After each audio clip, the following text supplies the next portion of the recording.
Just sent the email beforehand, so I'll send her an email today. And all right, okay, we are in Montana, right? Yep. Cool. Sure. Rock and roll. It's a big drag. All right. This is going to... This huge cloud takes out his camera. All right. 5, 4... Hi, everybody, and welcome to another episode of the United States of a Movie Podcast. We're the movie podcast that makes every Monday a fun day as we get together and we talk movies. But we have a point here at the United States of a Movie. We're trying to find one movie to define each state in these United States. We've already done one trip around the states, except for Nebraska. We're currently on our second, and we're getting so close to doing all 49 states, except for Nebraska, which we might actually get to, you never know, one day. But today, we are stopping off in the state of Montana. Kind of. All three of us are just edging right now to get to Nebraska. You can't just make up a state. All right? That would be ridiculous. It would be ridiculous. But yes, we're stopping off in Montana, and I use the sort of like that term loosely, but you know what? We don't care. Honestly, we kind of went with the sort of rule. I could have honestly gone for the Hunt for Red October because one character says Montana twice. I could have done it. Thought about it. This particular case, though, we went kind of science fiction-y. Yeah, there's just a little bit weird overlap in both of these movies as far as like time goes. Yeah, I'm up for it, and the Borgs on both of them. So, before we get to that, though, why don't we welcome my amazing co-host back to the show, as always, Ryan Sunner in Arizona, where I hear it's like 106 degrees, buddy. Congratulations! It's very warm today. I went against my better judgment and let you fucking assholes convince me to watch. Yes. Is this the third Star Trek movie? We've Only the second one. We did Star Trek 2. Didn't we do the whale one in We haven't done the whale one yet. Well, no, we will. We will thank get there. Fucking God. Oh. No, this so is you want to do a challenge episode for that one? Yes. Yeah, that sounds great. Yeah. This is the last Star Trek movie I'm fucking watching. It certainly is not. I felt like we'll get into it, but goddamn you fuckers. And shame on me for bringing it up. That's on me. That is on you. You chose the movie, man. Yeah, shame on you. Shame on you, but well done. I said it as a joke, thinking they'll never. Maybe this one sucks, and they both hate it. But nope, you were like immediately, yes, that's the one. Even if we picked the worst Star Trek movie, Star Trek V, The Final Frontier, if you threw that out as a joke, we'd be watching it. Yeah. What does God want with a starship? And always, sitting in the middle of his very own video store in Los Angeles, California, Will Hirsch. Welcome back to the show, mate. Thank you. It's not quite 106 degrees here, but as you can see, the sun is literally right outside my window.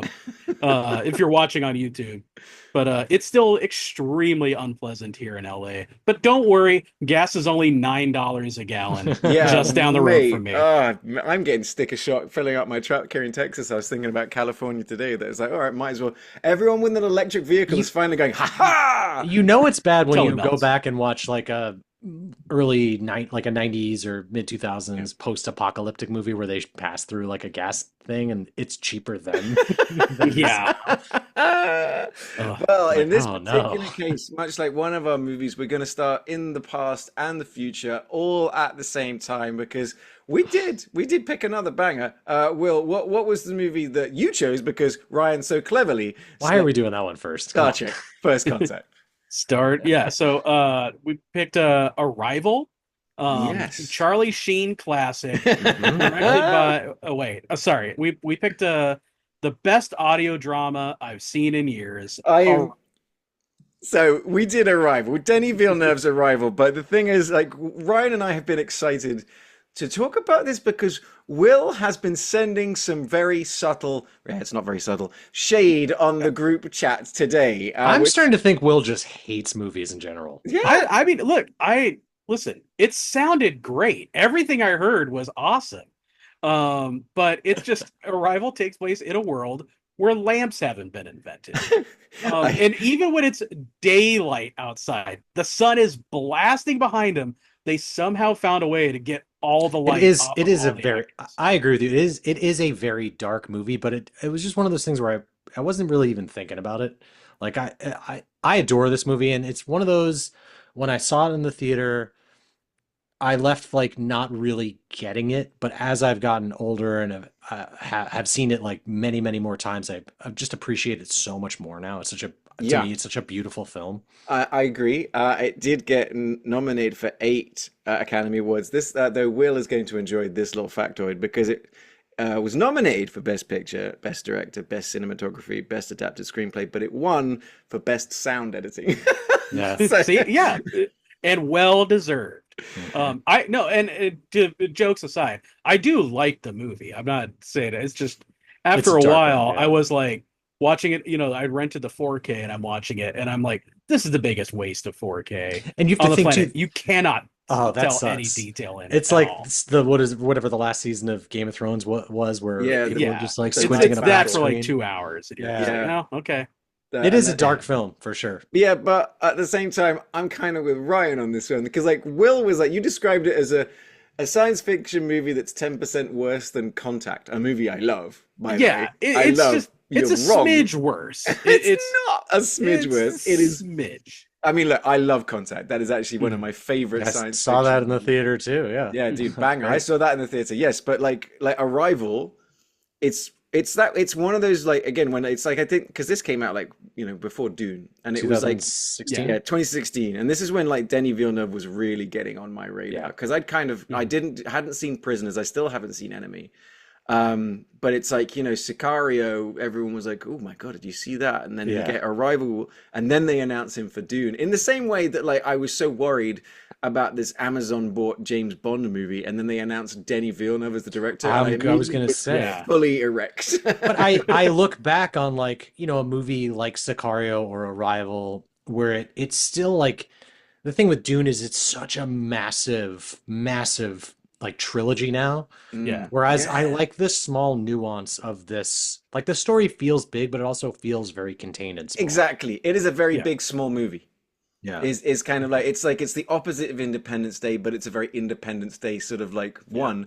But instead of ever focusing on all of the other stuff or the ships or the jets or anything, it's just focusing on this woman. It's focusing on this trauma that we thought she had, and Mhm. it's, her just trying to communicate Mhm. with these aliens. But like, for me, it's got that Denis Villeneuve thing. He's got the touch for when it Mhm. comes to using special effects in a really, really big way, Yeah. but they don't Mhm. feel, I sorry, visual effects, but they don't feel like visual effects. Yeah, It's it still like feels Yeah. really grounded. Like you even like could the touch design of the that thing. ships. Yeah, Yeah, yeah. In the same way the ships in Dune are coming out the water and things like exactly. that. It just, Yeah. The way he moves the camera and yeah. like does the He, blocking and is very good. Yeah, he's got a fantastic sense of scale and making something feel very, this word is used too much, but immersive. mm, He's got a fantastic feel for that. And he's great with directors too. This movie could veer a little too much into being mumblecore, like Mhm. where everybody's kind of bored. But I think Villeneuve is a good director where he can elevate material like that and direct actors in a way where it Yeah. doesn't feel like a mumblecore And this movie. movie is such like a companion piece to was it Annihilation, the Alex Garland Yeah. movie, yeah. which again, like I saw in the theater because I adore Alex Garland. I just when I left the theater seeing that movie, I was like, I just didn't get it. But Mhm. again, on like multiple watches, I'm like, this is this a masterpiece? I It's a love real this movie. mushroom trip of a movie, that Yeah, one, Yeah. for sure. and it's a very, yeah, in a very, very similar way. It Like, am doesn't I like, too dumb to get this? so Like, look, wait, absolutely. Annihilation is one of those ones you're just like, by the end you're like going, what the actual fuck? yeah. Mhm. But it's so compelling and it had Alex all those Garland just, yeah, horror he elements. It is really uncomfortable. and Alex Garland just doesn't make movies with happy endings. That's Right. kind of the thing, right? He's allergic to it. Yeah. Yeah. God bless Um, him. yeah. See But Civil War, for Civil example. War, I mean, yes. Oh kind of God. had a happy ending. But like, if you get into like Arrival, so if you haven't seen it, science fiction movie, like, talking about actors as you were, you got Amy Adams, Jeremy Renner, Forrest Whitaker's eye doing a lot of acting in this one, I have to be honest. And it's like, it's based off a short film called Story of Your Life, which was initially going to be the title of the movie, and it did not test well. I think Yeah. that would have been a big mistake. That's a Arrival. It was a short film or is Yes, it a a short story, short a story? Okay. novella from Hmm. 1998. Which I've heard is unbelievably good. Yeah, and so like and this thing was nominated for everything, in Mhm. so many ways at so many places, Golden Globes, SAGs, all this kind of stuff. The music is really The interesting. fucking the language they invented for this movie, like Yeah, Yeah. the crypt, like oh, unbelievable. they bookend it with that song that just makes you The cry. Max Richter song, Yeah, yeah. and it's like it's just it is it is so compelling, and it's so weird because it's kind of like it's not bombastic and it's taking its time as it Yeah. goes, but at times like when they use sound the way he uses it, Yeah, that like fake choir, like like yeah, that was and like, oh my God, so just good. the noises that the heptapods make, Hmm. Hmm. and like when something goes loud or something like that, it just hits you. It's so crazy watching this now after having seen Dune and Dune Part Two. You can see the like the audio influence. I know it's a completely different composer because that sadly was it Olafur Arnold's? I forget Johan Johan Johansson. Johansson because he had passed away. I think it was after I forget when it was. I know we talked about this last episode, but it was criminal. Like yeah, it was nominated for all these Academy Awards. The soundtrack's incredible, but it was deemed ineligible by the Academy because that Max Richter song bookends the movie. It's not technically an original score Mhm. because of that, which is so fucking dumb because the soundtrack is amazing to this. Yeah, it's a real trip. I mean, like, so he did Prisoners, Sicario, Arrival, and I remember like when they were talking about Sicario, how to make you uncomfortable, they were using sound registers your ear can't hear, but your brain is aware of. Mhm. Like things like that to make you uncomfortable. That's like the brown note. Yeah, yes, That's why I exactly. shit myself during the movie. Got it. But yeah, there's so much artistry going. I mean, this movie made $200 million, right? It's a 40 sort of like nearly $50 million movie. It made $200 million. It is a smart, intelligent, sad, It's so heartbreaking. Like, yeah, and it's like it's not exactly a movie that you go, guys, you got to see this movie. Like it's no, amazing. You go, guys, you got to see that movie. It's amazing. It's like that whole I different thing. it's a movie you got to be in the mood for. And this is not one I go back to rewatch often, but when I do, I'm like the second I put it on, I'm like, God damn it. I hadn't seen this movie in a little while. So watching it again, I probably watched it just like you on Sunday afternoon after we finished Oh, I did. I did recording. a I'm like, double feature the yeah. second we started. I was like, immediately, just went and did both of them. I was like, guys, we could do it 3 hours, 4 hours later. I'm like, let's do the I next watched your episode. garbage space movie first, then I had to finish it off with this. But you're also like spot on, Ryan. Is that like this was only the fourth time I watched it, and the third time I watched it was actually about 9 months ago because it took about 5 years in between to go, all right, I I'm think I'm ready again. ready to Yeah. watch Arrival again. Yeah. And then I watch it and I'm like, I always, there's so much more to it than I remember.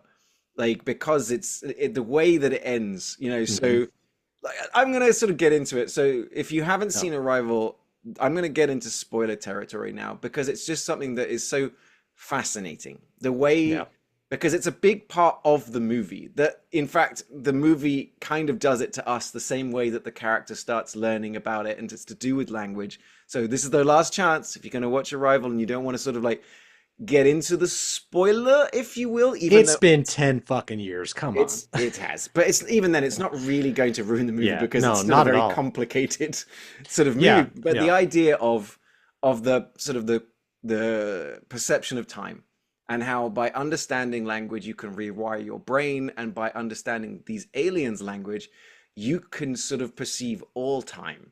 Mhm. And it's like the cleverest part of it for me is it starts off, and it's like I said with that song, the Max Richter song, like you're saying, it starts off by showing us this like character losing her daughter, and we're like, oh, okay, and so she lives alone, what a tragic person. And it's only two-thirds of the way through the movie that we realize that's not actually It true. hasn't happened yet. Yeah, you start Hmm. realizing, like, you're like, wait, start putting the pieces together, because as she's sort of every time she learns something about the language, we get these sort of flashes.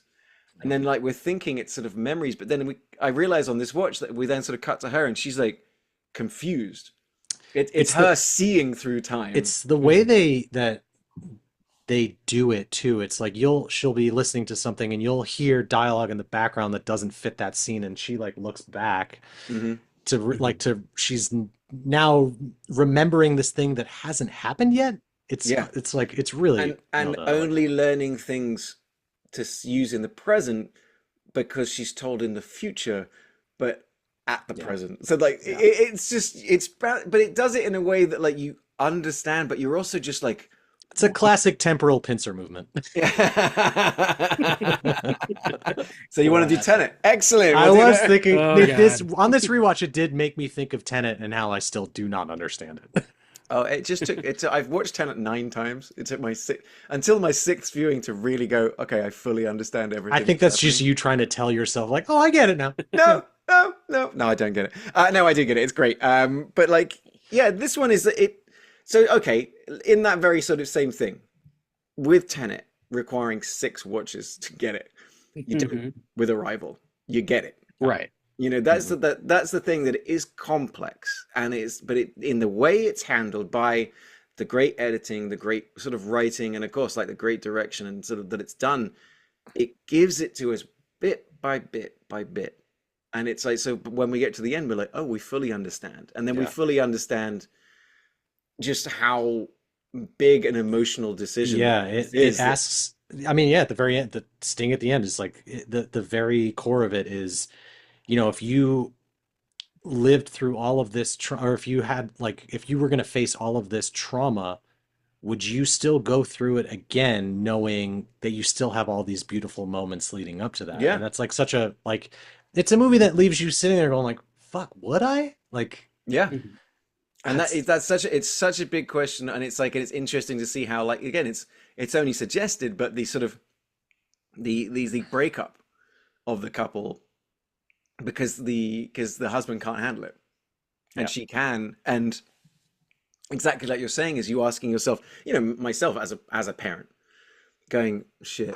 I did make me think of like just shitty arguments you would get into as a married couple that as a husband you can't win because your wife already knows the fucking future. You're like, God fucking damn It's like, it. well, Oh, if it's you your just learn future to speak self telling you that? heptapod, Yeah, yeah. Oh my You God. know I'm not gonna empty the dishwasher. Like it's just some dumb menial shit. Like just really petty stuff. And like, fuck.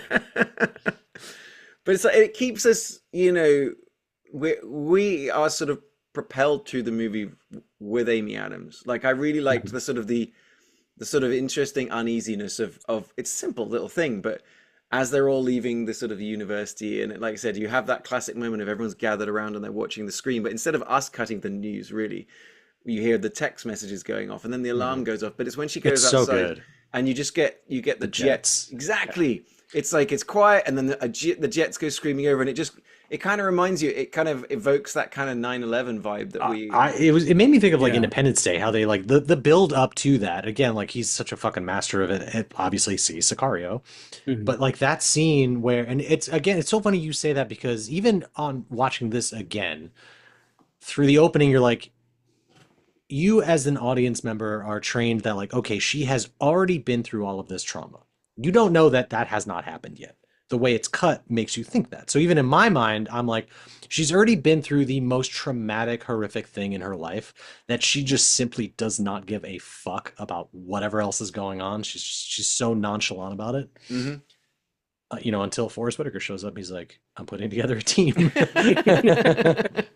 But like, it's interesting So that you good. do mention Independence Day, because Independence Day and this movie do the same thing completely different. As Hmm. in, Yeah. we get that massive reveal. You get the reveal of the ship. Like, so in Independence Day, it's it coming out of the cloud, and that sort of that shot from Will Smith seeing it.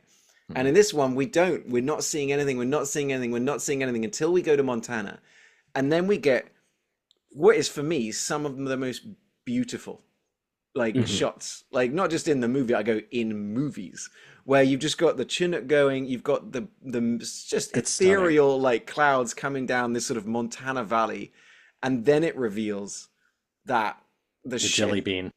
Yeah, right. And but it's such a like, that's when I'm just so locked in, Hmm. for just like, ooh, this is like If highbrow sci-fi, I and I love it. if that ship had like a more traditional like sci-fi shape to it, I don't think it would have worked. I think for something like this, you need just the most simplistic, basic shape to really like the most organic thing you can think of is just like a bean, basically. Yeah. And you're just Mhm. like, holy fuck, what I'm in. Like, yeah. just imagine if they had filmed it with some light, like it would look even better. You know, it'd be so great to actually see the ship. Uh, You guys had ships in your cut? Something else I think is a really clever bit of, I mean, like nothing quite. What it's you watch I'm going to say it, but Star Trek, but like they're all different kinds of humanoids, yeah, right? And they actually explain that if you get into the shows and stuff, and like Mhm. about yeah. we're So not going let to me get go into. ahead. I'll take this over. So in next, But like in this case, about heptapods are just they look completely crazy and they move yeah, in a very different way and they exist in an atmosphere that is very very different. And then the way the ship works is that the whole shifting of gravity thing, That was super cool. and it's mhm, done, and instead of being done for like the wow factor of it's just done for the whoa yeah, factor, Mhm. mhm, and it's done so well. That's like yeah, that's Yeah, when that part. they Pull first them go off. into the ship and the thing is going up, and then they transition like they off the little people lifter thing, go into the ship, and then there's a shot facing down the other Yeah, way of the thing still. I'm like, this is makes me so good. uncomfortable. Yeah. Yeah, it's like you get vertigo. Like you even see it like on Jeremy Renner's Mhm. face when he turns around and he gets this kind of like, whoa, I'm like really high up. But then he turns around and goes, oh, I'm on the floor. It's like, Yeah. it's great sort of way of, and Mhm. at every step, yeah. everything feels alien, but Mhm. it still feels real. Again, it's never going massive. It's never going crazy. There's no Right. beep, beep, beep, beep, beep, or anything like that. It's just like a cave and a Yeah, it window. feels I again like he said the immersive thing, but it just feels so grounded and tactile. Yeah, Like you could you almost get the sense that the heptapods that they have built this room for species that aren't them. Yeah, Like I because it's so different than like when you actually go onto the other side of the glass that it's like they're like, okay, if we're gonna go see the humans, they need this kind of space Mhm. to exist, and And I they really like that. and it makes me think too, because there's a line later. He's like, "Hey, when they finally are able to communicate with them with the heptapods, which you have this really fucking cool like montage of them visiting the ship and learning and trying to figure out like how she has to break down Ian language in walks. order to teach." Yeah, Yeah. exactly. Yeah, That they're like, you know, we want to help you, so 3,000 years from now you can help us. So it's like they're already on the circle. Like we've already done this fucking dance. Like it's time Yeah. for you. hmm So It's it's like, very interstellar at the same time. yeah, yeah, It's yeah. learning from the future to do the past, so therefore the future, so therefore the past. Like, and it's yeah. like It's it's chicken they're and all the egg. Doctor Manhattan, Right. Yes, kind of a right. deal. Right. But it's like, yeah, I love that about it. It's like Mhm. it's that thing of just like when you, because they're doing the interstellar thing, they're doing the Inception thing, sorry, Tenet thing, that they're doing the Star Trek First Contact thing, Yeah. in Who? in a way. I was reading here, so it's sort of like Denis Villeneuve and cinematographer Bradford Young. So we were talking about that last week, how he did Selma, as who we've had on the show. Mm. Is Mhm. that they describe it as dirty sci-fi, not that dirty sci-fi, but he said I want it. It's like it's happening on a bad Tuesday morning when you're a kid on the school bus on a rainy day and you dream while looking out the window at the clouds, and it does. It's very Yeah, gray, like that's they never exactly what it feels wait. like. Yeah, it Yeah. hmm does. It feels like England. Yeah, the whole movie does feel not just like the visual style of the film, like dark tonally, but yeah, it's got this ominous presence to it. Hmm. And like Yeah. another thing, actually I wanted to mention it right before, but is how they do have these complex ideas, and Amy Adams is very, very good at explaining them, but it's always done through Forrest Whitaker going, why can't we just say fuck off? Explain it like I'm five. And she'll go, Yeah. and she will explain it. Like the bit where she writes a sentence Yeah. and she She goes, well, erases his first, thing. He's like, no, no, no, no. yeah. Not the top. But the Yeah. bit where she boils down, well, look, this is what you want to ask. Yes, yes. All right. Well, we have to establish Yeah. what a person, pronouns, verbs, what this even means. Do they understand what a question What a is? And question it's is. like, Yeah. I love and that that's when you're stuff. like, holy shit, this is cool. Yeah. Like, Yeah. Huh. it's like, I am dumb. yeah, Yeah. right, Thanks, exactly. movie. Yeah. But I love the exploration of language through this thing. Because even when she's like, ask him what the, what was, I forget the language. She's like, what's the word for kangaroo? Or she's Yeah, that yeah, whole yeah. Oh, She bit, tells the kangaroo. Yeah. story. kangaroo bit, where she's like, ask him what the word for war is. Like, I was just like, she's so smart in this movie. Yeah.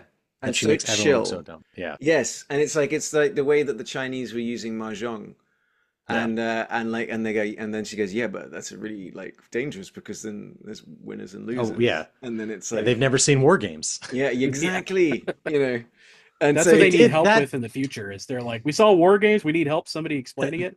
The Mahjong bit did give me PTSD flashbacks of when I was in Waco and we were after Ollie's improv show, we're taken to a second location Oh God. and to held and, hostage and playing held hostage mahjong. till 3 a.m.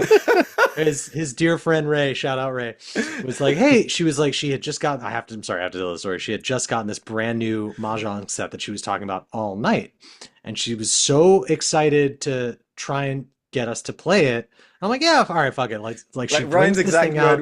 line was, I wanted to just start living my life by saying a lot, yes, a lot more, Yes. and never And have I regretted boy, this more in my yeah, life. Hasn't said yes since. yeah. So she proceeds to teach us how to play Mahjong, and let me tell you, it is a very complicated game. It is, yes, exactly. I mean, so that's actually kind of funny for Yeah, me to so I was picture like, because she's just trying to teach them a sentence, and the Chinese are trying to it teach took 40 mahjong. minutes to set the board up. I would just like, yeah, I'm Yes. amazed that they didn't just nuke our planet. Yeah, yeah, for It's sure. like, no, kill them all. These guys Then are at the pause, they're insane. like, oh, that's interesting. We gotta Yeah. go. Like, And that's the messed up thing about mahjong as well. You open this booklet with all the ways you can Ugh, win, and then it's like, but that's how you can win now. Just as you figure it out, they change the rules, and yeah, they just constantly. I'm like, well, this sounds like the hardest game in the world to play. yeah. No one knows how to play that game. It's No, impossible. I think yeah, I just keep wanting to eat them. They look delicious. They Mahjong did cards. look very good. Yeah. They do like. Apparently, that song. So the Max Richter song is used a couple of times in movies that I have seen. I need to rewatch. Actually, one of my favorite Will Ferrell movies, Weird Sentence to Stay, but Stranger Than Fiction, is a fantastic movie if you've ever seen it. Shutter Island, which I've only seen the one time. I almost watched it last night. Weirdly I enough. think the first time it was used because Max Richter did the soundtrack to the HBO series The Leftovers. And I yeah, want to say that was, fuck, I forget when that was, 2011? I forget. that But sounds it's right. incredible. But they also use it in like, now that song is so ingrained in Make You Sad that Mhm. it's like a crutch for them to use it. I think they use it in like The Last of Us, the Bill and for his name's episode, like that Oh super yeah, sad yeah, one. yeah. So it's like they know how to weaponize that song for make sad. It's a little bit like Sugar Ross's Hoppy Polar. Like Sure. to sort of like we're gonna have this sort of like, oh, we're gonna kind of make you feel a little bit happy, and like the trailer for Slumdog Millionaire, and then it's just Yeah. kind of it's appearing everywhere else. Hmm. Man, we watch too many movies. It's like the deep cuts sometimes Hmm. of shit that we do. Yeah. But like, so I want to get back to though, like the will of it all. Hmm. You you really Had like you not seen this before? Uh, I didn't really remember it. I had seen it before. I That means can't. it's working. Yeah, exactly. I would say I liked it a lot. It for some reason, maybe you're right about it being in the right headspace. It is easy to get me to cry in movies. I didn't get there with this, and really. and I kind of figured it. Hold on. It's easy to get you to cry in movies. Oh, I am an easy How tough. many Oh times do you shit. cry during Star Trek: The Next, First Contact? He's Oh my still God, crying. at least eight. Yeah. He's crying right um,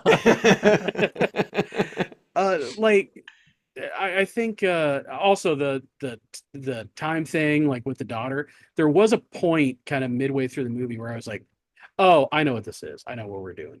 And from that point on, I was kind of like, uh-huh, I'm just waiting for everything to click. And I was a bit ahead of the movie at a certain point. And so I had kind of, as much as I was trying to stay engaged, I had kind of checked out a little bit.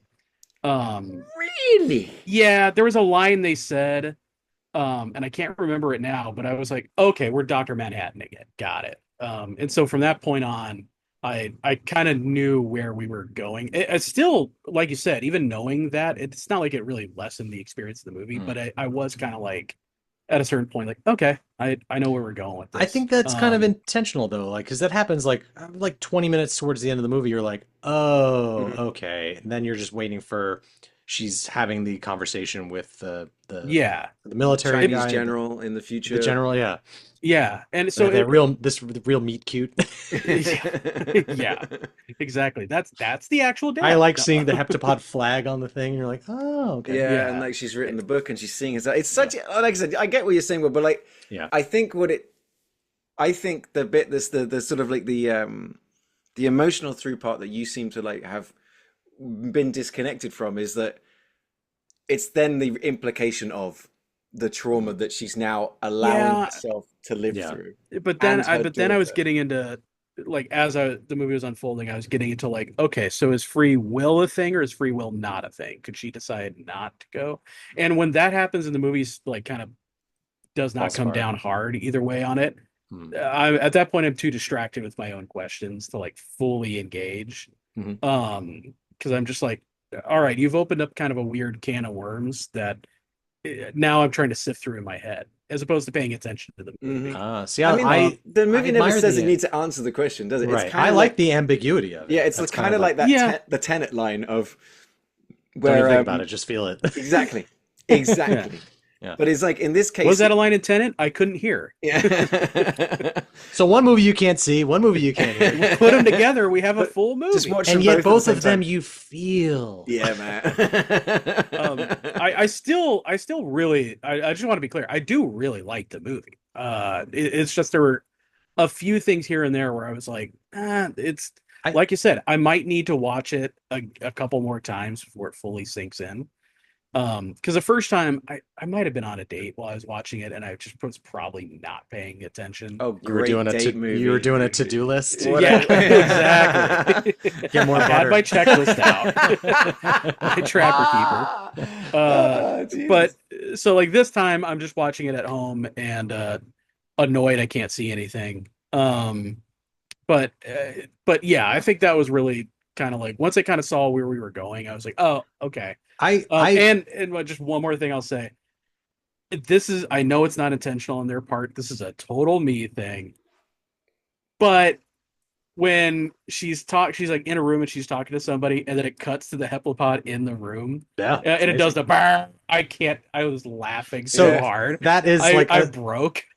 so if you haven't seen Denis Villeneuve's film Enemy, Yeah. I'm gonna spoil it for you right now. Okay.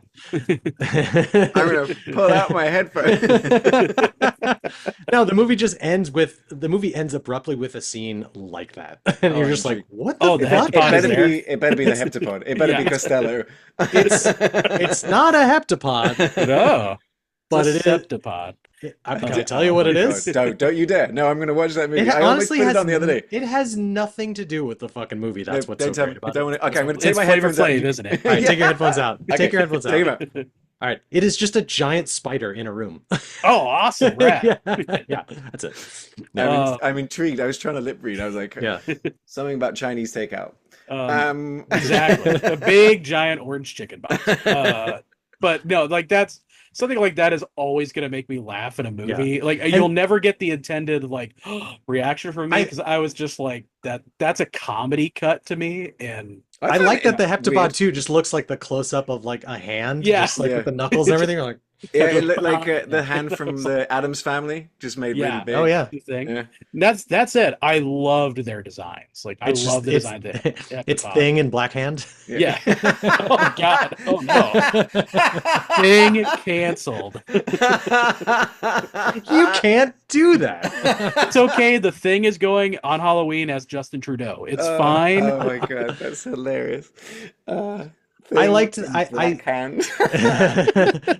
I like the chemistry that Amy Adams and Jeremy Renner have in this, and I like that, Yeah. like the buildup of, you know, once you get the reveal, like it is a bit of a mindfuck, but I completely agree with what you're saying, where at times this movie feels like it's just trying to be smarter than you are.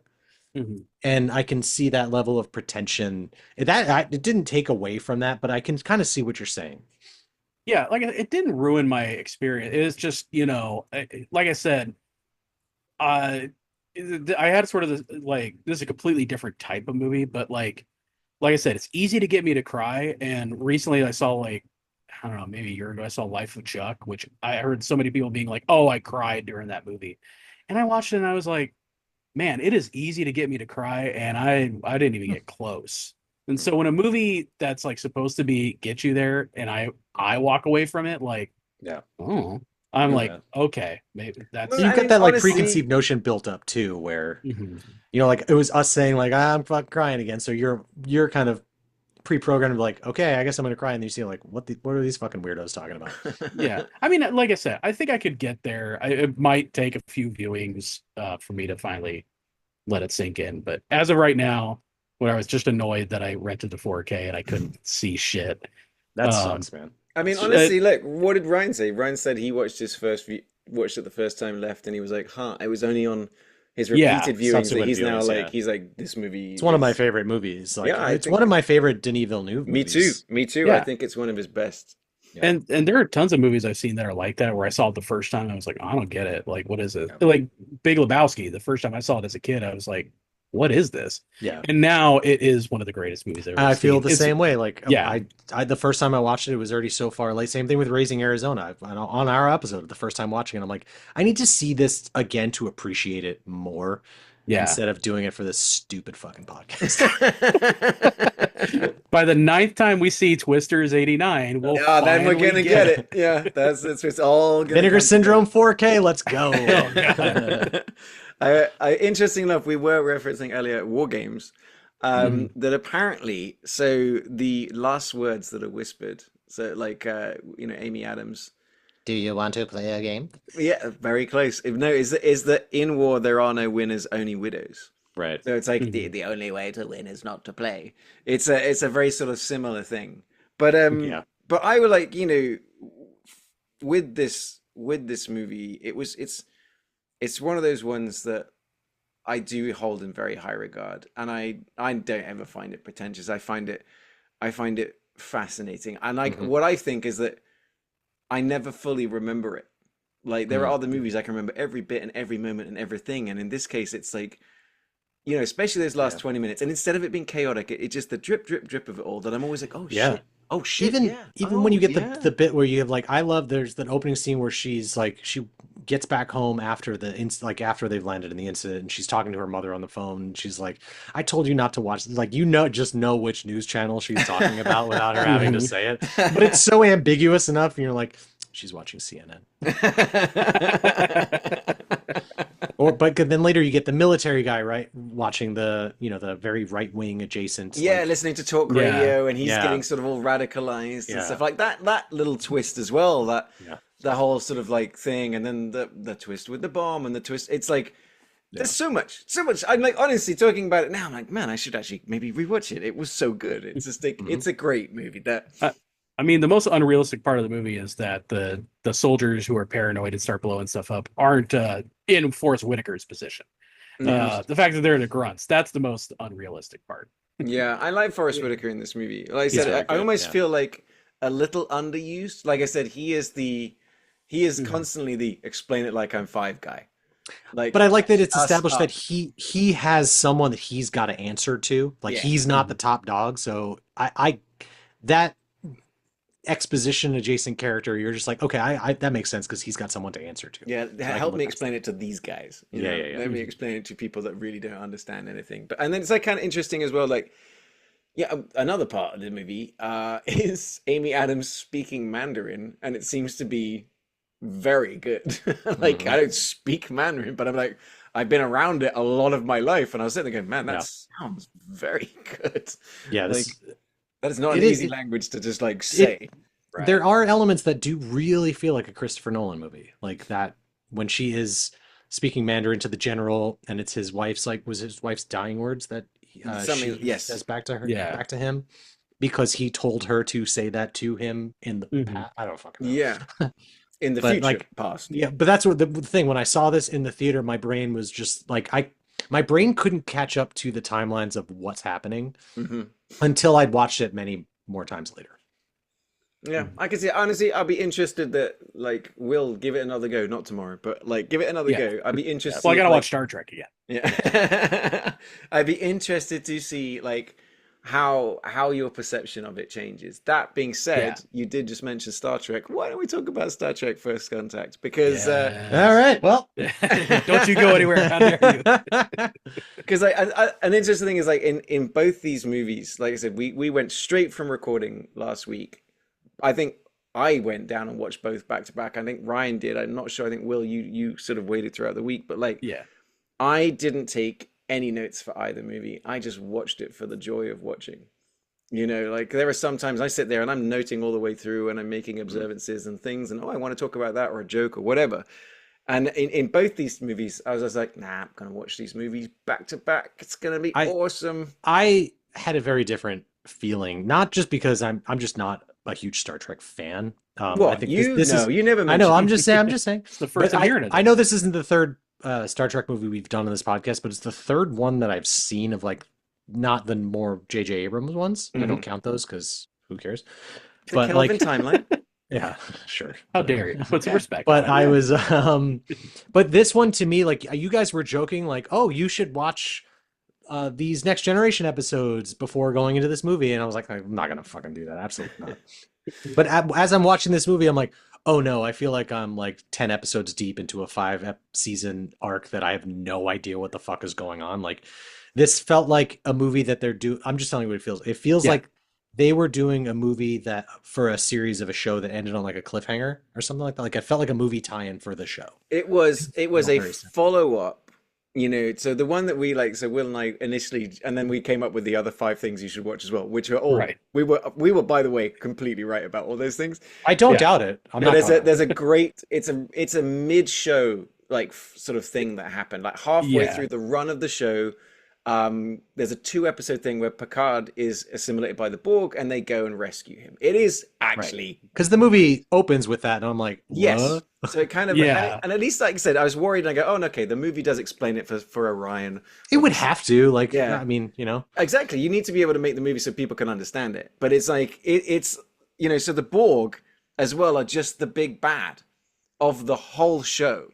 So to Mhm. finally kind of have the showdown with the Borg was what was very exciting because Hmm. they're scary as a bad like in the Star Trek Yeah. universe. The Borg are fucking terrifying. They're Well, just until we get to Voyager, and then they're clowns. But this, But that like, was, you know, but that was next only a generation. next generation thing. Like Yeah. Borgs were only in that. Okay. no, no, Well, no. up until The the Borg has point of showed this up movie. everywhere. Oh, But Okay. they've been way overused by this point. But when this movie came out, they were still relatively they were still scary. I think it was yeah, probably the last time they were ever they scary. were the biggest of the big bad. Yeah. You know, and so this was like, but the interesting thing about this is in, you know, they're basically like, I don't know, space brain communists, but in the way that it's just one big sort of It's like a hive a mind. hive mind. But then in this movie, we get to, you know, because when he was assimilated, okay, we're getting deep into this real quick, but when he was assimilated, he was Locutus of Borg. He wasn't just a Borg. He was Locutus. And it's only What? then when we get to this movie that we meet the sexy Borg. Yeah. If you will. Okay, But I'm the, back. I'm back. yeah. Yeah. But Mother Borg, played brilliantly. What's her name? She Oh God. I crushes can't. it in this Betty movie. White. That's Exactly. it. As I looked I that up, but yeah, go. I Will. couldn't recognize whoever that actress was in the makeup. I mean, Alice she hasn't Krieg. Alice Creed. Yeah, she hasn't done a ton. But so yeah, I mean that was kind of the big deal with the show is season 3. They have the first part of the two-parter. I was trying to remember how old I was. 5. Mm. And I was full on watching the show Oh wow, week so to you've week been a by this fan for point. okay. Yeah, and this was like the first time I was ever watching a show, and then it ends on a big cliffhanger because Picard is the Borg, and there's like a showdown with him in the Enterprise, and the big like jaw dropping moment is Riker gives the order to fire on him, and as a 5-year-old, it cuts to credits, Like, to be and it continued. felt like the Mm. season did not pick up again for 10 years. It was really Wow. only the summer, so it was like 2 or 3 months, but to a 5-year-old, that's like what, a quarter of your life. So I'm Mhm. just like, oh my Yeah. God, when the show finally came back, I'm like, it's been 10 years. Oh my Yeah. God. And it's So, Um, what got you both into Star Trek, and why are you both sad virgins?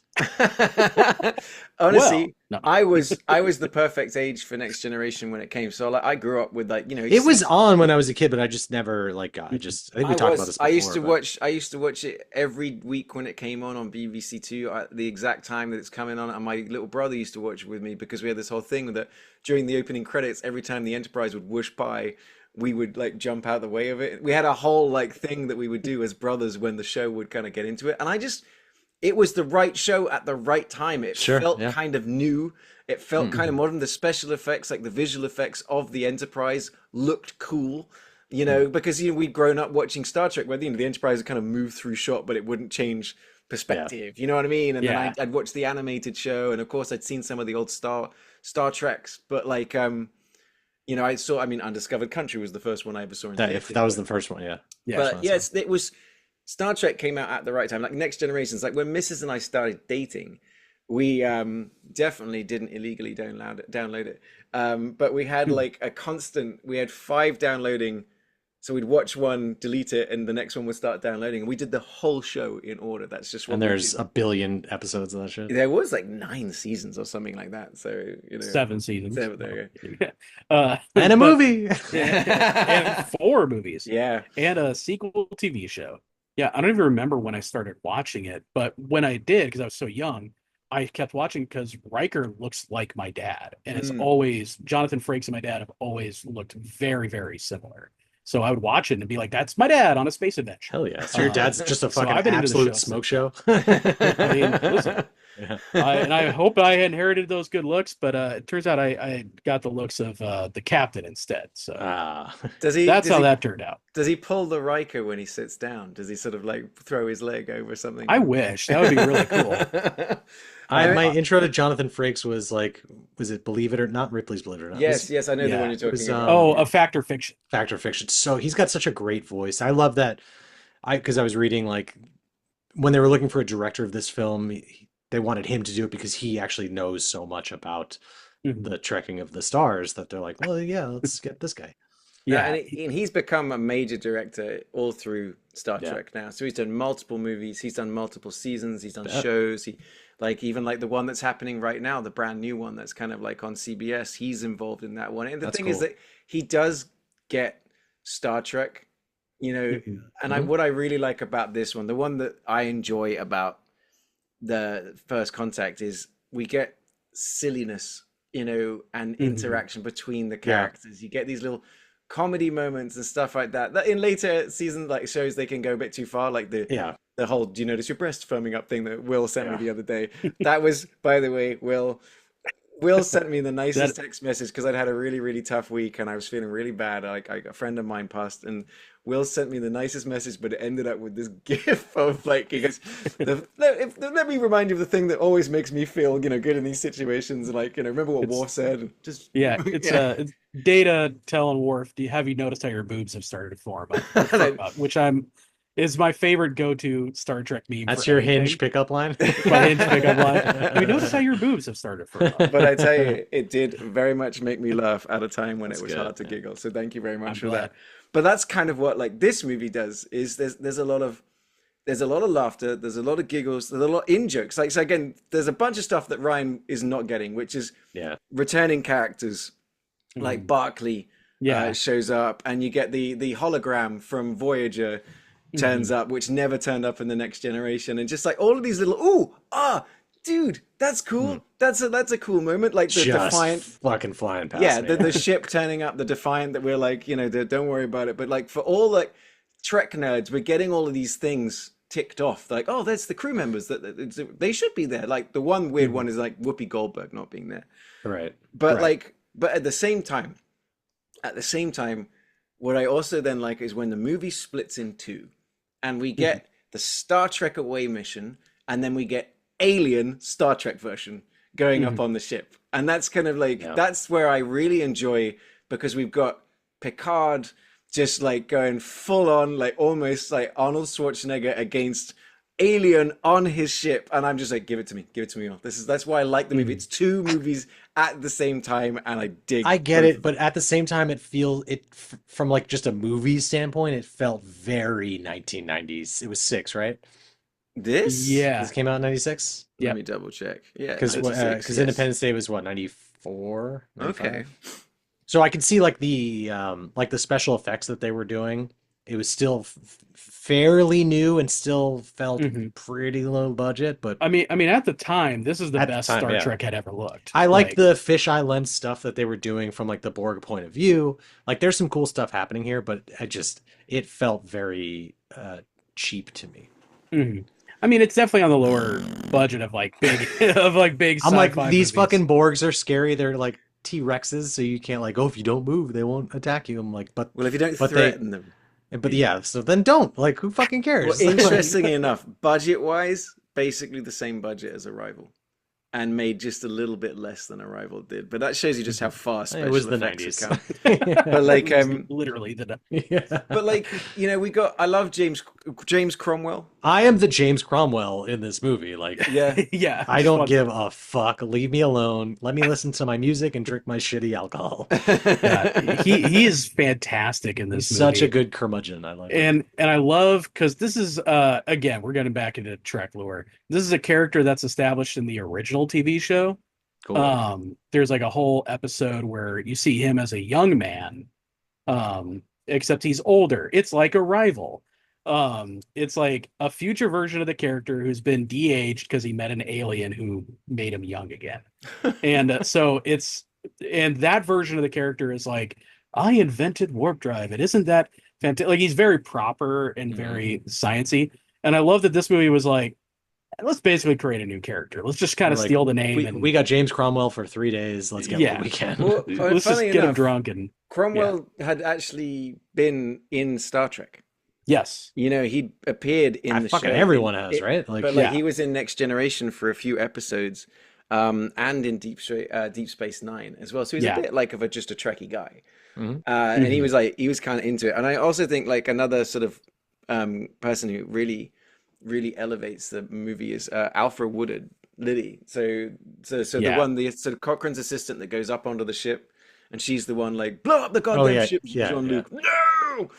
And it's No. like, but it's like You she, broke your little ship toys. yeah, but she's a real actor. You know Yeah. what I mean? And when Yeah. you've got her and Patrick Stewart both legitimate, Oh, the sexual stage, chemistry was off the charts. but stage acting as well. Mhm. Like they are Yeah. when they are doing their scenes together, it's such an elevated bit. He's so good for such like a silly, not to be like reductive, but for such a silly space romp, he Yeah. to have this like prestigious actor Yeah. is so funny to me. Well, that's why I like. That's again why Next Generation is so great because you've got Patrick Stewart just Patrick Stewarting all over the place and like right. engage and like just With hair too, like some hair on the is sides. not. Yeah, honestly, did you ever see? You can find it, look it up. But they did the test thing with the wig, and everyone's like, "Nah, no, this is the Yeah. wig." Oh yeah, yeah, We're yeah. Um, not doing another rug. Yeah. And Yeah. in fact, actually, that's one of my gripes about like when they do Picard eventually, where he's fully shaved his head. He's doing a will. My gripe is like, no, Professor Xavier has his head completely shaved. Uh, Picard has the crown. I'm like, Yeah. that needs to be the visual It's not the distinction. hover wheelchair then. It's just the Right. little bit of hair on the sides. Okay, Yes, sure. Just want to make exactly. sure I got that. Yeah. But But now yeah, yeah. let me my anticipation for this movie because I like the idea of it, right? Like I like Mhm. that. I forgot that it was set in Montana. That's why we're doing this whole fucking thing. But like the movie opens. They go they're on the Borg cube that they're all shooting at, and then the Borg cube shoots out the Borg orb that then goes through the space hole. Yes. Yep. And I was like really hoping, I was like, oh, cool. I know because we did judicious research that this is set in Montana. I was like, oh, cool. Is it going to be like they get there? But I didn't know how far back in time it was going to go. I thought it was going to be maybe like our time or like the Wild West or something ridiculous. If Like, you want that, that's ooh, the fourth like- one with the whales. no, I know we'll get there. But like, I thought they were going to get to like a Kevin Costner Dances with Wolves type timeline. I was like, oh, that's kind of fucking cool. But no, it's the 22nd, what is it, the 21st century? So it's I still think a bit it's in the 40 future. years from now. Yeah. Okay. Yeah. but like 90s now. Um, Yeah, like right. It's I mean, I think it's pretty, it seems to be pretty accurate because I given the the one way thing I things are going. the one thing I loved is when they have to warp down there and like they have to tell the fucking Beam computer. down. Get it right. Whatever, they have to be down there. Sorry. I'm so glad I don't have social media for you fucking losers to fucking yell at me why I'm wrong. But they're like, he talks to computer, he talks to mother, and he's like, hey, make sure we have a 21st century appropriate attire. Uh-huh. And they just zoom down there and they're just wearing like Zara clothes. And, like, Yeah. it looks so fucking cool. I'm like, wait a minute. Well, that's what trash clothing looks like Right, I 40 years guess. from now. Yeah. That was funny to me. And Yeah. nothing else. Not even the holodeck bit with Nikki the nose. Come Yeah, on, man. dude, love the holodeck. They use that one. Oh, yeah, right, The guy's got the They're metal running nose. they're Yeah. running the simulation. Yeah, that was Yeah. cool. Yeah, but though That's where you get him with the technically, fucking Tommy gun. All right. like Yeah. they had to, so Lily, so he's like perhaps something in silk satin or whatever he says. That you don't the holodeck doesn't create your outfit. So you have to put clothes on. So there's a scene missing from this movie where he's dressing into a tux and helping her Wait. put on this dress before But they going can into beam, but they can beam down with clothes. Why can't they just beam like No, over there? they weren't So the beaming Yeah, down. explain replicator, that. Yeah, the okay, here we replicators go, make yeah. the clothes. The Uh-huh. holodeck is a different technology. Come And on. now, when they drink the blue goo, what's all that about? The Romulan ale? Well, that's illegal in the Federation, and they have to Yeah. work around for that. Though usually people like Bones or Number One will, from whichever one you're watching is usually got a stash. You're of high up. Oh If you're my high up in the God. Federation, you can If you skirt guys were in some the of those same room, laws. you'd be kissing right now. Get more butter. That's gonna become a line, isn't it? Yeah, for sure. But yeah, no. For me, I like I said, watching it again because honestly, I've just started watching Alien Earth, which is very good. I've only watched Until it isn't. I've watched the first two episodes, but I'm like, but what it was like getting, like I said, and then watching, like I said, the sort of horror-esque aspect of when we're up in the like, and also just the cold-blooded nature with which like once you're assimilated, you're Borg. There's no coming back except if you're Picard. But this like, Right. the somewhat cold-blooded nature of Picard, just like Yeah, shoot. I was gonna say he's just like, well, you're gone. Yeah. He does Yeah. that like several Put his times. hand I'm in the like, guy's chest and pulls it out, and he's Yeah. like, "Oh, this was Ensign Lynch," and I was like, dude, cold When blooded. the guy gets, they're doing a little spacewalk scene. That was cool because they're trying to stop the Borgs from I don't fucking know. And the guy, Sending a thing to the Delta yeah, Quadrant to I was notify so the Borg. much like Will watching Arrival. Once I got the plot, I'm like, I'm so fucking mentally checked out of this movie. I do not care. I do like the way they move. Like Frakes does the thing of like you've got them walking on the bottom of the Enterprise, and then it's like when Picard goes, "Look at your feet," and when Worf looks down and looks up, it corrects the movie. Yeah, that Suddenly, was cool. we're Yeah, flipped yeah. upside down. I really quite like enjoyed that. There's a shot in Arrival like that too. When they first get into the ship, the shot is flipped Mhm. upside down. Like it looks like they're walking on the ceiling. Yeah, Yeah, actually, So yes, these movies are exactly the the same. same. exactly. Yeah. See, now you get it.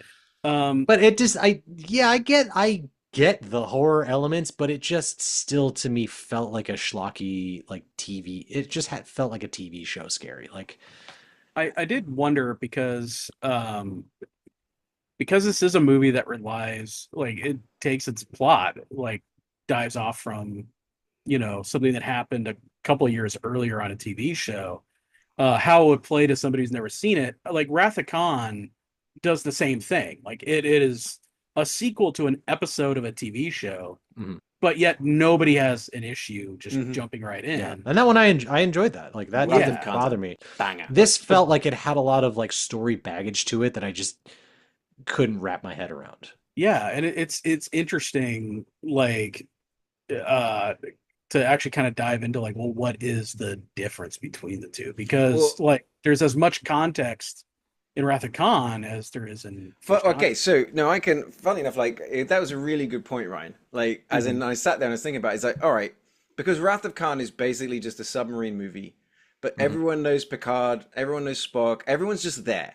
And the fact is, like, I never saw that episode of the original show of Right. that introduces Khan, but just from the reaction of people, Khan or like Right. Botany Bay, but that's Yeah, it. There's no other there. And right. like, whereas Yeah. the Borg is through the whole show. And we're Yeah. talking about a 2 episode mid-season finale, like Will was telling you. And we've got the references to Voyager and Deep Space Nine, and we've got the sub-characters and everything else that, yes, you know what? It is less accessible than Yeah. Wrath of This Khan. movie, it felt like this movie was made specifically for fans of the show. It is And made I'm for just such an outlier. gigantic nerds like Will, Yeah. me, and Mrs. Right. You know, This but like we love this one. This one is so many. And I can love see this why. Like I it, get why, but I just felt like I was missing a lot of pre-established like backstory stuff. Yeah, and I like could Data's whole arc, right? So, Right. yeah, the android is like, we've gone all the way from him sort of like having no emotions then to sort of meeting his sort of like creator and his brother and getting the emotion Yeah. chip and everything else. And so, And then Picard telling him, he was like, turn your fucking emotion chip down for right now. and that's yeah. sometimes I envy you. Great line. I love that Well, bit. it's moments like that where, we talk a lot on the podcast about watching something through fresh eyes. So I was rewatching this movie again just for, love of the game. Because it But was Tuesday. because it was Tuesday, and I'm like, oh, it's been 10 minutes since I've watched a Star Trek movie.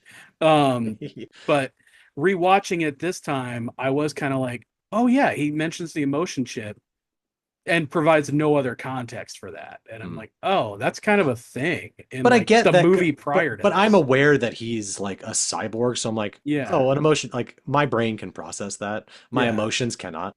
But like, it's a lot of just the story elements. Like, yeah, I was kind of aware of the Borgs, but I didn't really know. Like, Mhm. I, I don't know how big of a bad they are. To me, they were just like they seemed They like sound Swedish. they seemed like typical TV show, like cannon fodder. Like, oh, this is just an enemy that, like a stormtrooper type of thing. Well, But now you sound like the writers of Picard season 2. Like, I don't understand what are the Borg. What is Star Trek? the It sounds tennis like player. nerd shit. And then that's how you get season 2 of Picard. But season 3 was amazing. Yes. But the bit like so yeah, there's a whole, because Data is a very, very important character, like, all the way up to sort of like Nemesis, and honestly, when Picard sort of picks it up. But like it's Mhm. again from the Trekkie side, the bit where, and honestly watching it, I was like, it's when Data gets his more butter moment when she blows on his skin, and he does have like he does have what's basically as close to an orgasm as I think I've ever seen. I think I wrote he anyone. just defragged in his pants.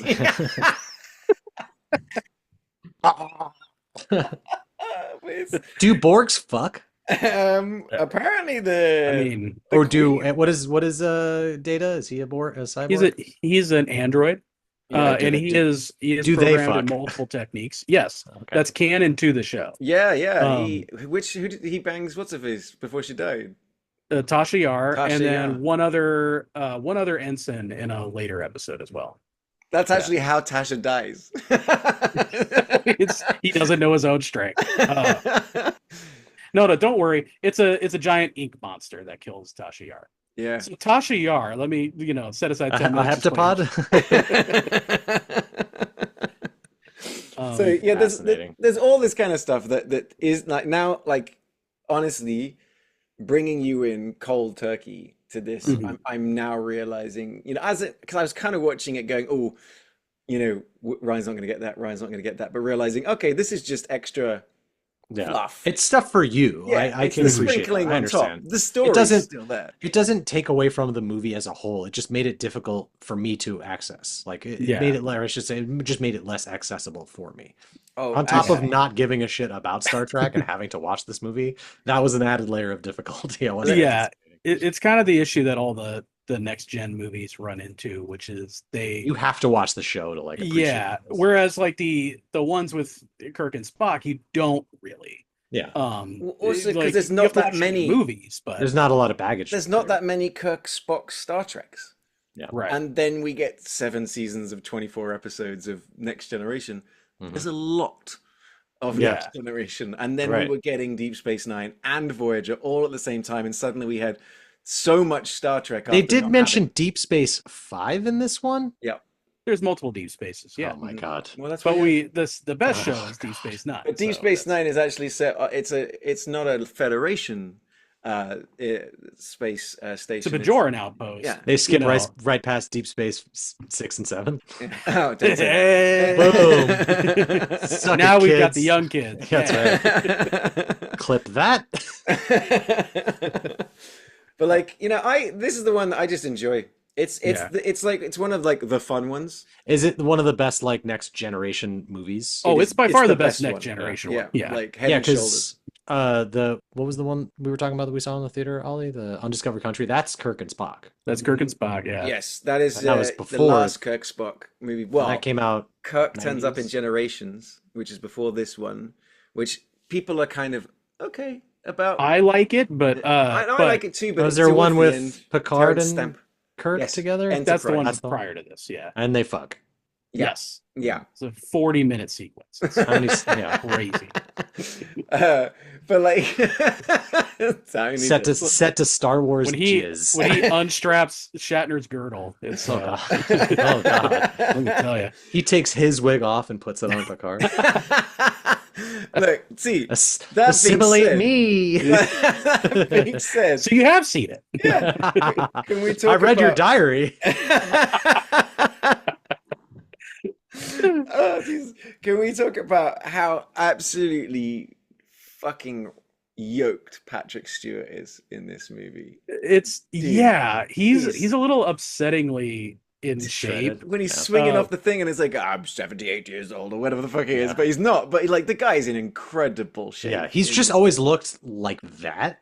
It's Yeah. only until you get to like the X-Men movies where they're actually de-aging him that you're like, oh no. Mhm. Yeah, it's a little bit. My other biggest gripe with the next generation movies is they turned Picard into kind of an action hero. Yeah. And I'm like, that's Riker and Worf. I It don't felt know. wrong in this one. Like I was just like, Yeah. this doesn't seem right for this character. It doesn't really make sense. Like I allow it in this movie because of Picard's been victimized by the Borg. And so in this one, I'm like, it makes sense for him to be doing that. In Yes. Nemesis and Insurrection, it doesn't. You're saying Yeah. Picard was sexually assimilated? Honestly. Yeah, kinda. Yeah. Well, that's a really good point, Will, as well. That because in the shows, if you talk about Kirk and you talk about Picard, an endless debate for many. But like Kirk's a bit more of like the cowboy, poo, poo, poo, poo, and Picard's Sure. a bit more of like the the thinker. And Yeah. like whereas that in this one we're seeing that's another point is that Picard is behaving strangely in this movie. That's kind of like the sort of the bit where Lily like she's like But that's the pointing this remnants out. of the Borging. Well, it's more just like it's also kind of like what Will's saying is like he's The trauma. angry and his trauma and it's like it's all coming out that you don't ever see Picard lose his shit and smash things. Right. He's the one right. that's sitting at the Yeah, table. he's usually calm. So And now so- in the show, he's Borged and then unborged. Yes. He's Borged and then used to kill like thousands Oh. and thousands of people. They force him to do it. Mhm. And so that's kind of the running theme throughout the rest of the show is anytime the Borg show up, he's Right. got that PTSD Gotcha. of like He I can was sense used. he can sense them. What is the mission of the Borgs now? Like overall, just high level? Assimilate Just the to whole consume. universe. Yeah, that's their whole thing. And then what? And then they've done it. They've completed the Just start with that. Yeah, they're just trying I mean- to 100% the universe. They're just like gamers. They're Wow, like, they're "We're just gonna speed go-" running Earth or Yeah. galaxy. I mean, honestly, their first appearance is their scariest because their motivation is just not explained. They're just here. They're just going to assimilate you, take you over, Hmm. and You then don't you'll just be one of negotiate. them. You can't Yeah. talk to them. You can't negotiate. It's just a constant force. It's just like this wall that And just that- won't stop. You have to keep backing up. It's like Picard says, we keep falling back. We keep It's kind of falling like back. it makes me think of the show Pluribus on Apple TV. Mhm. It's the same kind of thing. It's like the one versus the many. Mhm. Like their whole thing is Yeah. like it's become like why don't you become part of this hive mind because it's so amazing. Like there's no pain, there's no sorrow, there's no need for money or anything like that, but they also can't harm anyone, so it's basically nothing like the Borgs. Their just Mhm. whole thing is like But it's we're a gonna like similar. we're gonna like finger blast these machinery. Like what are they building over here? Like what's Yeah. this like what is all that? Why do they need that stuff? But it's a similar idea, and like I said, their first appearance, it's just they're so unknowable and they're so like, Mm. you know, and also you can't fight them. They're so overwhelmingly powerful that there's I nothing got a you can do. sense of that when they're like programming their weapons, but they're only last so long because Yeah. They they adapt understand. pretty quick. Yeah. Yeah. I mean, by this point they're getting pretty loose with the like they adapt it where it's like, oh, we set our phasers to a new frequency and we get 3 more shots. I'm like, this stretching it. By the time they get to Voyager, they've just completely thrown You know what out they're not used to is all just of it. being punched in the face and having their fucking neck snapped by Data. Like, all It, right, it is funny when you get to the third season of Picard and Worf has got a sword and he is just cutting yeah, down fucking Borgs. He's like, yeah. yeah, lasers don't work. What are we doing? Well, it's about time because, for Worf as a Klingon, is he loses every single fight he gets into, basically, in almost the entire show and every movie, and finally, we're like, In Next Generation, he does. In yeah, D Space Nine, he kills literally oh yeah, everybody. Deep Space It Nine, is, he's dope. But yeah, yeah, in Next Generation, he's like, you're the worst Klingon ever. He gets into every fight, is super angry, and loses every single fight. It's like the opposite of Mr. T. It was right. like, I mean, to be fair, he loses every fight where he's not the main character. And all the Klingon episodes, again, Worf kills everybody. Hmm. But that was kind of the running joke for a long time is Worf. Like, if they needed to show that, oh, this alien who's possessing an old lady is super strong, then Now, she would throw Worf across the ship, and you'd be like, correct. come on. I'm gonna take a flying leap here. Correct me if I'm wrong. Worf as a character, just because I do not know, you're wrong. he seems like he would have started like it seems like such a character arc where he would have started out as a villain on the show and then became like part of their crew. Interesting. They do a thing like that on Voyager, but Yeah. actually in Next Generation, it's no, he's like the first Klingon to have gone through Okay. Starfleet Academy. Yeah. He's just a kind of a random lieutenant. Not a random, he's part of the main cast, but he's just there, and then Tasha Yar dies, and he kind of graduates to be more of the Yeah, cast because in member. this one they like rescue him because he's over there blasting the Because fucking Borg ship. he's on D Space Nine, and they need an excuse for him to be in this movie. Ah, It's like And he so was they used, on that show, yeah. yeah, yeah, yeah. and every movie has to come up with some excuse for why is Worf Right. here. Oh, I didn't Um, mean, I'm sorry, I didn't mean for this movie. I just meant in general, like going back to the mm, show as a character, like it seems like such a character archetype where he would have had like a villainous role arc on like a different ship, like this Klingon race that was like against the Enterprise, and then mhm. through some happenstance, they're like, "Hey, we're not so different, you and I," kind of If this conversation. if Next Generation came out today, I'm sure that would be his arc. Yeah. But Okay. back then they were like, oh, Huh. let's just make Okay. We him just part of need the a crew. I'm. Klingon. And The, they honestly, all of the conflict comes from when Klingons interact with Worf. They're all just yeah, Yeah. basically calling him a giant pussy. Ooh, Right. science yeah. nerd. Right. Ooh, hello. What's it like going on your cool fancy ship with lights? Ooh, that's And then exactly how Klingons talk. By the way. and Sure. then Yeah. and then he kills 12 aliens in a like like combat situation, like one after another, and all the Mhm. Klingons are like, oh my god, he's those are super aliens. Nobody can kill even one. Worf just killed 12 and is asking for more. So something I just spotted, because it's like something I did like in the movie is that, oh wow, they're cool. The production, the whole missile and like Yeah. launch Mm, thing that they built, yep. and I'm like, no, they didn't. You know, it turns out it's from just down the road, Ryan, from you, the Titan Missile Museum, 20 miles south of Yep. Tucson. But it's basically the only ICBM silo complex that's open to the public. Has a 110-foot tall Titan II Oh my Roger God, rocket. We could play real life GoldenEye in there. Yes. Yes, Holy absolutely. shit! But yeah. That was actually a real ICBM and That a real missile wait, did silo. they film that segment out here? Is that what you're saying? Yeah. Yeah. Oh shit! So That's that's awesome. why, like, I was like, I was like, wow. why would they fly that missile to Montana to shoot that? Fucking idiots! Just leave it there.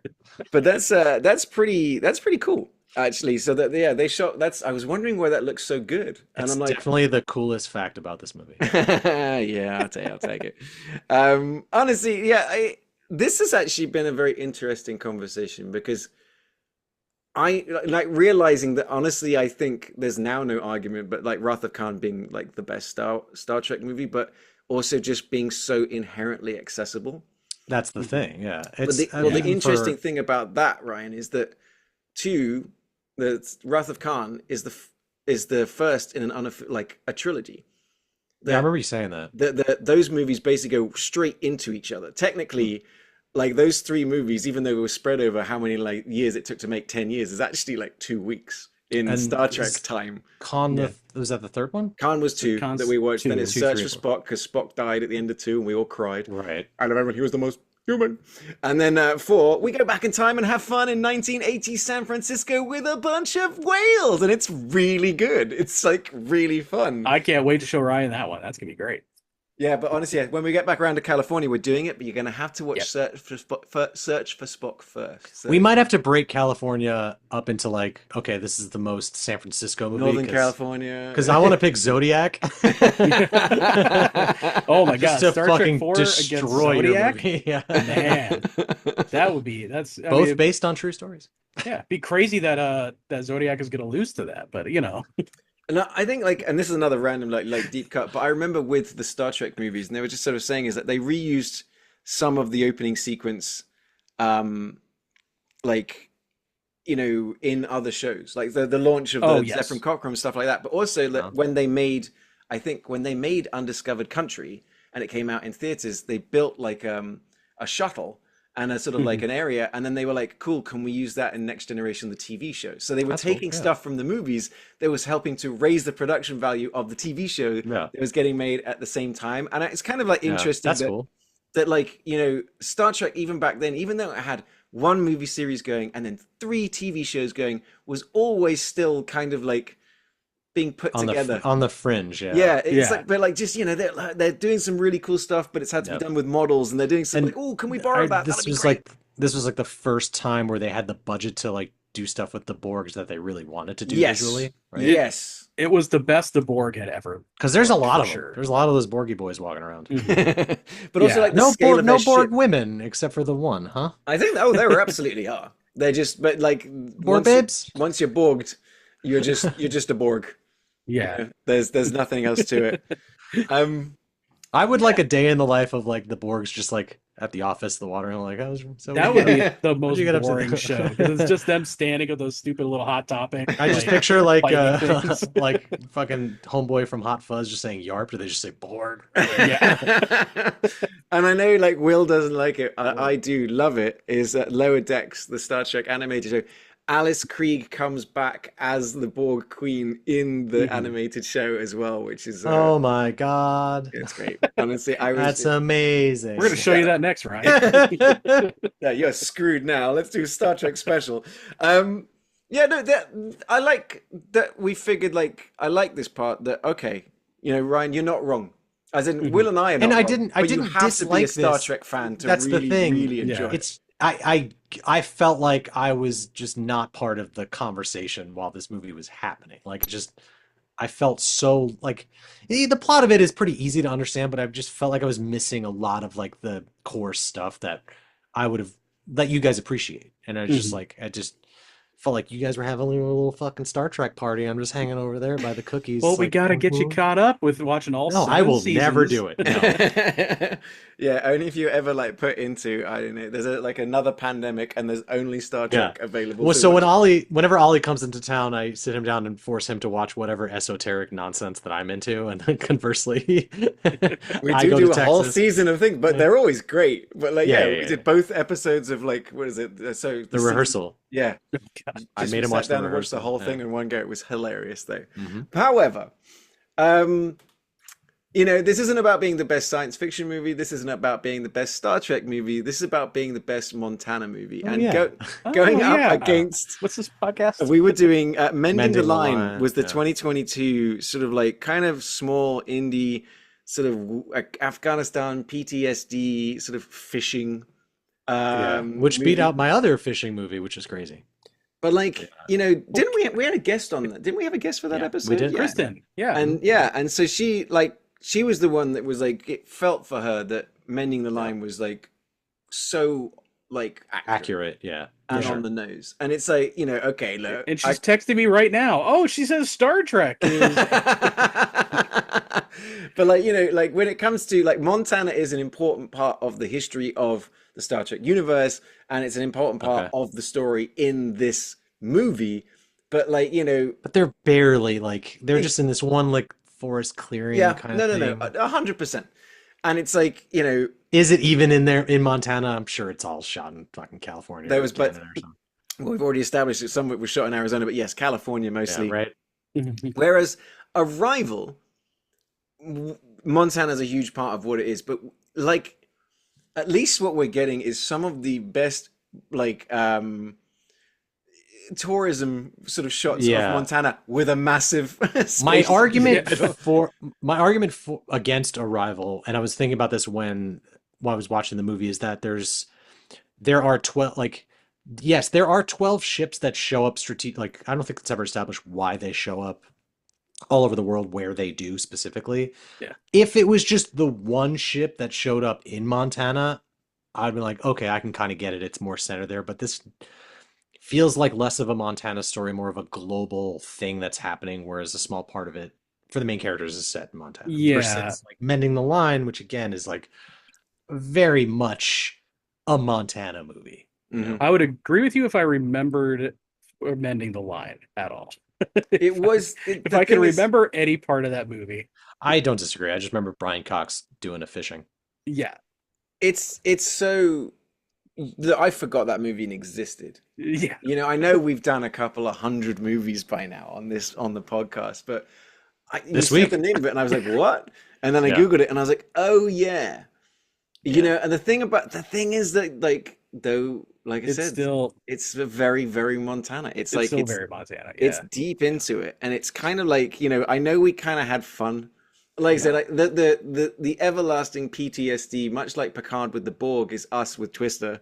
You know, of Yeah. just like, oh no, I can't, no, not again. And like you know, My Own Private Idaho was its own sort of like unique thing that we were like, I just kind of want to watch something cool. Yeah. Which I feel like we did. That I think, you know, I think we have to keep the champion as it Yeah. is. I Yeah. was trying to remember why it beat out a river runs through it to a river wild. I was like that's like a very it was like a period piece. It was like time appropriate, but it was like this idealized version of that, whereas Yeah. Manning the Line Okay. felt very real, you know? I am not doing a bit here. What is A River Runs Through It? What is that one again? The Brad Pitt movie, Yeah, the Brad Robert Pitt. Redford Two directed Brothers. Yeah. Redford. the fishing movie, the big it's a whole thing That about doesn't narrow it down the for our way podcast. the way like it's the one where Brad Pitt is like They're it's all fly about the fishing. way he fly fished. Okay. The All fly right. fishing movie, yeah. Because they were both Okay. fishing movies, which is Yeah, crazy. okay. I got you now. Now I can kind of remember one scene in the movie. Okay. Wow. Yeah, that was not a bit. My brain is I'm literally like, what are they Brad talking Pitt about? dies off camera, What's and the Tom Skerritt's like the wrong kid died. Tom Skerritt is it? Okay. You He's know, their honestly, dad. that's Now right. it's clicking. Okay, Okay. even I sort of like barely remember. Is that, you know, yeah, look, we're gonna I stick felt like I was losing my mind for a second. Dude, I was like, what's happening? the champion is Okay. still Mending the Line, but I feel Yeah. like there were other movies that we could have picked, and one that I think we should have done, is a movie I love and Zen hates, is Legends of the Fall. Yeah. Or Nice. as Zen calls it, everyone fucking dies. You know, it's just like it's just I would have watched the movie if that was the title. honestly, Legends of the Fall. Edward Zwick. It's one of those movies that I was really into Edward Zwick for a while. Like he was making some good movies, the Last Samurai and stuff like that. But he's also like very. Yeah. He's got a hit and miss kind of like It's pretty niche. the Yeah. second Yeah. Jack Reacher. Like no bad. Oh yeah. Oh no. But yeah, Legends of the Fall, epic, you know, sweeping 20th century Montana. So much of it shot outside, so much of it shot on location. It's just one of those like purely American movies, and like Brad Pitt is just peak sexy in that movie. Yeah. Just like as a guy watching that movie, you're like, "Fuck you, Brad Pitt! Like you look great, you bastard."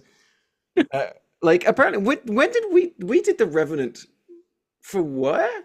Because it's claiming that Revenant is Montana. We definitely did it for the wrong place. I think it was North Carolina. It was North Carolina. Or We did the Dakota one. Yeah, that's right. We Open Range is another one. I really like. that would be a good one.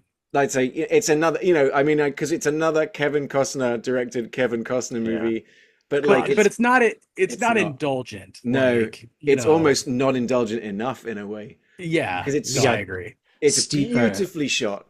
and like him and The- Robert Duvall, and it just builds yeah. like to this really slow build. Is it Annette Bening as well? And Yeah, then yeah. when it finally kicks off, you know what I mean? It's like it's almost like because we were saying the same thing about Dancing with Wolves about how fundamentally not a lot happens, Mhm. you know, but it's really good. But Open Range is a very similar one as well. Like, and he's got a great hat.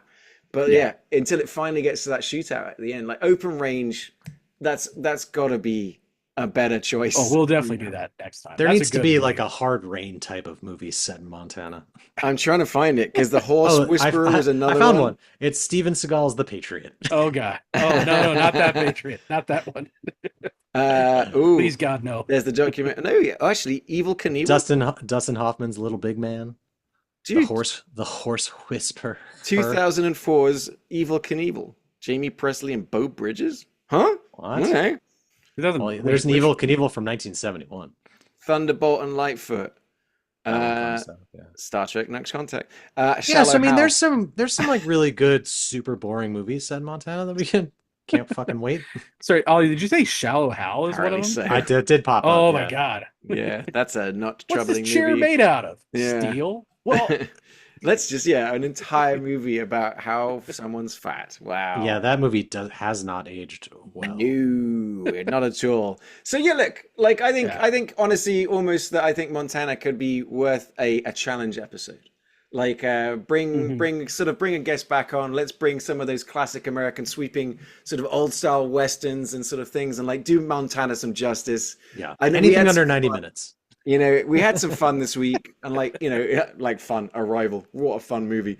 But at the same time, it's a great movie to watch. Yeah. mhm. Though next time around, we're getting very. We have sped through season 2. I still felt like we were like 25 states to go. We technically have 2, which means We've done a significantly less amount of special episodes this season.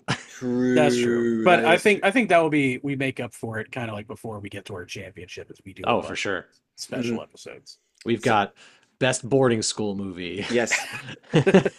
Best, it's basically the same thing. Best prison movie. I like the You know, one that try- was best non-American movie set in America. Yeah. That was good. I was thinking we Jackie switch it up. West We and the Django we or do something. best foreign movie starring an American was Yeah. another one we talked about. Just so Yeah. we could finally watch Black Rain again. Yeah. Yes. Hell yeah. That's great when you can just make the rules. And there's the other one that I've been pitching that you're going to pitch to that other podcast, but it's the We'll Kaczynski see. versus Scott special. Like Ooh. I'd love to get into that Finally. one. We're gonna- Um, And we'll But send yeah. the results to Ridley Scott. yeah. Next time around though, we're going back to Utah, where the champion was one that honestly, when people talk Utah, a lot of people go for this one. But SLC Punk, which was quite interesting and surprising movie. And I do like that this week we've gone Really? we're going off the completely rails. fucking off the rails. Like to a movie that is a sequel to a movie that it's not a sequel to. They just changed the name of it to make it a sequel. So yeah, Will, tell us about that. This one was interesting because both Will and Ryan were like, "Ooh," and I went, "I've never heard of this movie," and you both went, "What?" No, that is crazy. Oh, You've never heard of this no. film because Yeah. it is a legendarily best worst movie. It's Troll 2, everybody. That's finally the fans have been asking, both We're- of them, and they're both Will and I. Yeah, we're going to Nilbog, baby. Is this Oh, is get this me the back to level of Nilbog. is this the level of like the Night of the Living Dead movie that we did where the people were naked most of the time? Oh no, that's a good movie. Okay, so this is a bad movie. I remember I was telling you it's the movie that has the original title. It's so bad it's good. Okay. And it's now like a cult classic, fun group watch type of movie that I cannot fucking wait. Okay, so that's a group watch. Okay, Oh, we'll for do that sure. one. You can, as a level of equality, we find with this with podcast. I'm on our non-sponsor sponsor who'll one day be a sponsor. Just watch. It is available for free on YouTube. Well, there you with go, sign of ads. quality. Though I bet you but honestly, I bet you'd be able to find it free without ads somewhere else on YouTube as well, That one Serbian guy that's uploading all these Yeah. movies for us, or cut up into four pieces on Daily Motion. who may or may not be the same person doing our social media. Who's to Ooh. say? By the way, you have to send me your Duncan, Idaho poster. I need to put that up on Oh Facebook. my Yes. God. But then the other one is a movie that I only saw. It's got a rating of 90%. Like, it is a beloved movie. That seems high for I that watched movie. it once and I was like, really? Well, it's got a rating of 90% on Just Watch. It's got 55% on the Tomatometer. That But makes more sense. it's a classic 80s Kevin Bacon movie. Ryan, do you want to tee it up for everybody? Yeah, a movie that asks the question, what if they made Dirty Dancing, but for girls? We're But doing without, Footloose, baby. but like Woo! without any dancing until the very end of it with There's a Sean bit of Penn's dancing. brother. But yeah, oh my God, I remember watching this movie and it's like, at some point, does he not start doing gymnastics in an abandoned? Yeah. Okay, Of course. okay, The parody bit from Hot Rod though is Yes. okay, good. That's that's the where you bit get I'm that from. remembering. Yeah. I'm Yeah. remembering the Hot Rod Yeah. version. But yes, once again, this is available for free with ads on YouTube, but it's also on Paramount Plus. It's also on Fubo. It's also on Canopy. It's probably also in most people's VHS collections if they've still got them. But we're doing Mhm. Footloose. We're going to show that, you know what, with the power of dance, teenagers can have a good time because somebody's brother died once. I'm a little curious. Every now and again, we'll pick movies for this podcast. I mean, every week, I would assume. But more often than not, there's some weird overlap in the movies, and Uh-huh. I cannot fucking wait to find out the overlap in these two Kevin movies. Kevin Bacon plays the trolls. That's Holy shit. Yeah, honestly, we have accidentally created some incredible symmetry on this show before. Yeah. If we can find an overlap, that's the challenge. All right, Is we there a need dance number in Troll there 2? bloody I- better be. But yes, we're going to figure out how Troll 2 and Footloose connect to SLC Punk via Utah as we return next time here on the show. And like I said, Montana, next time we come around, we're gonna do you better. We're gonna have some fun. Though I did, like I said, watch Arrival again, Will. I wanna see if Oh, it yeah. changes in your brain. I definitely will. Outside of that, like I was saying, our Facebook page, you can find us on our Facebook page where I need to put my own private Duncan, Idaho poster up because that is something that Ryan does for fun. He does incredible designs. I and wouldn't things say like it's that. fun. It's more of a Oh, social We should be compulsion. doing it for money. Yeah. Though you did put your Shin Alf poster up online. I did. That was a Yes. good one. Oh. Say no to AI art. Say Yeah. yes to ALF art. Yes, say yes to Rhino. Rhino Digital, Ryno Digital. You can find Will as entitled Willennial. He's on TikTok. He's on Instagram.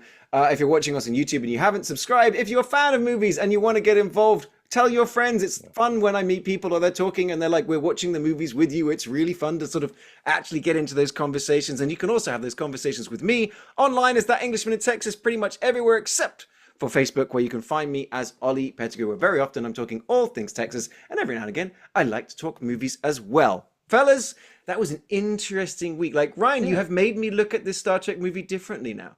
Like, you've actually made Star Trek 2 go even higher in my sort of like my Star Trek lore. And then, like, sort of, Will, like I said, I'm interested. Like, I want you to get into a rival. Yeah, I think I- while I may not watch another that Star Trek movie ever again, I'd be curious to see your subsequent rewatch of Arrival if you decide to do Yeah.